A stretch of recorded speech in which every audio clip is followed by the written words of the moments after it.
যদি বিএনপি নির্বাচন করে তাহলে তো তারা নিজের কমিটমেন্ট, নিজের ইশতিহার, নিজের ওয়াদা রাখতে পারে নাই। ভিন্ন মতের উপর আক্রমণ হয়েছে এবং ন্যাক্কারজনক আক্রমণ। আমরা তাদেরকে স্মরণ করিয়ে দিতে চাই যে 18 সালে ধানের শীষে ভোট দেওয়ার কারণে আওয়ামী লীগ একজন মাকে দর্শন করেছিল। তো আপনারা সেই পথে হাঁটতে পারেন না। বাংলাদেশের জনগণ আপনাদেরকে মেজরিটি দিয়েছে, আপনারা জনগণের প্রতিনিধি। সুতরাং যে দাঁড়িপাল্লাতে ভোট দিয়েছে সেও আপনার আসনেই থাকবে। ধানের শীষে ভোট দিয়েছে সে জায়গায় যদি দাঁড়িপাল্লা জয়ী হয় সেখানে ধানের শীষের লোকজনও থাকবে। সুতরাং সবাইকে নিয়েই তো বাংলাদেশ।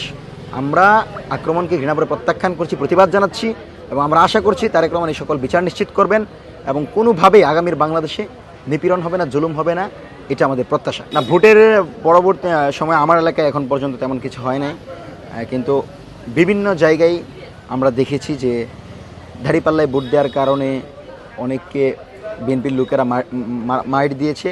বিশেষ করে একটা দর্শনে অভিযোগ এসেছে এবং আমরা এটাকে ঘৃণা করে প্রত্যাখ্যান করি যে একজন মা, তিনি বাংলাদেশের জনগণের প্রত্যেকটি মানুষেরই প্রতিনিধি, কারণ তিনি তো ভোট দিতে গিয়েছেন নারীদের হয়ে। তো সেই নারীদের অধিকার নিয়ে যে বিএনপি কথা বলে, যে নারীদের অধিকার নিয়ে কথা বলে বিএনপি নির্বাচিত হয়েছে, সেই নারীদের উপর যে বিএনপি নির্বাচন করে তাহলে তো তারা নিজের কমিটমেন্ট, নিজের ইশতিহার, নিজের ওয়াদা রাখতে পারে নাই।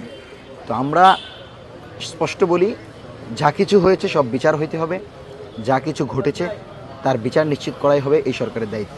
বর্তমানে আইনশৃঙ্খলা পরিস্থিতি নিয়ে আমি সন্তুষ্ট। আশা করি আইনশৃঙ্খলা পরিস্থিতি আরও উন্নত হবে এবং নিরাপত্তা ব্যবস্থা জোরদার হবে। আওয়ামী লীগের পুলিশদেরকে সরানো হবে, সংস্কার হবে। বাংলাদেশ এখন যথেষ্ট স্থিতিশীল, ভালো আছে।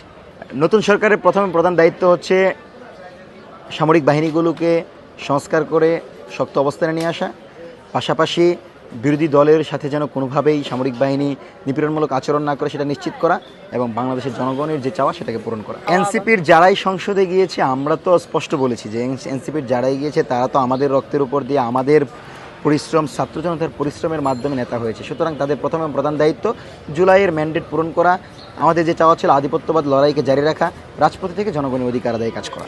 তাদের কাছে আমার একটাই প্রত্যাশা, জনগণের প্রত্যাশা, যে কোনো পরিস্থিতিতে বাংলাদেশের জনগণের পাশে থাকবেন, বহিঃশক্তির কোনো এজেন্ডা বাস্তবায়ন করবেন না, দেশের জনগণের চাওয়াগুলোকে আলোচনার ভিত্তিতে, বিরোধী দলের পরামর্শের ভিত্তিতে সুন্দর বাংলাদেশ বিনিময়ে আপনারা ঐক্যবদ্ধ থাকবেন। গতকাল তারেক রহমান আমিরে জামাত এবং নাহিদ ইসলামের বাসায় যায় এবং এটা নতুন রাজনৈতিক শিক্ষা আমাদেরকে দেয় যে সম্প্রীতির বাংলাদেশ, ঐক্যবদ্ধ বাংলাদেশ। আমরা মনে করি তারেক রহমানের নেতৃত্বে 5 বছর বাংলাদেশ ঐক্যবদ্ধ থাকবে, লড়াই হবে। সেই লড়াইয়ে আমরা আওয়ামী লীগের বিরুদ্ধে, ফ্যাসিস্টদের বিরুদ্ধে লড়াই করব।